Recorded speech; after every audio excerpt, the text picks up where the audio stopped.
ঢাকা বিশ্ববিদ্যালয়ে কোটা আন্দোলনকারীদের উপর ছাত্রলীগের হামলা, শতাধিক আহত। ঢাকা বিশ্ববিদ্যালয়ে কোটা সংস্কারের দাবিতে শিক্ষার্থীদের আন্দোলনে হামলা করেছে ছাত্রলীগ। আন্দোলনরত শিক্ষার্থী ও ছাত্রলীগের নেতাকর্মীদের মধ্যে চলে ধাওয়া পাল্টা ধাওয়া। এই ঘটনায় শতাধিক শিক্ষার্থী আহত হওয়ার খবর পাওয়া গেছে।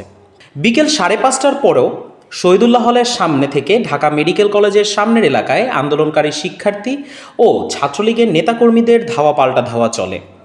এর আগে সোমবার দুপুরে পাল্টাপাল্টি কর্মসূচি ঘিরে ঢাকা বিশ্ববিদ্যালয় ক্যাম্পাসে ছড়িয়ে পড়ে সংঘাত। এতে বেশ কয়েকজন আহত হওয়ার খবর পাওয়া গেছে।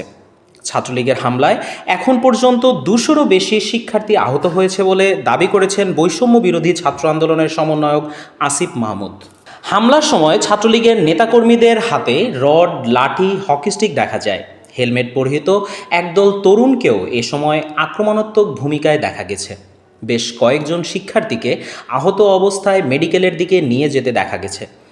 ঢাকা বিশ্ববিদ্যালয় থেকে বের হওয়ার বিভিন্ন পয়েন্ট দিয়ে শিক্ষার্থীরা ছাত্রলীগের ধাওয়া খেয়ে বের হয়ে যায়। আবার অনেক শিক্ষার্থী প্রশাসনিক ভবন, কলা ভবন, লেকচার থিয়েটার সহ বিভিন্ন জায়গায় আটকা পড়ে।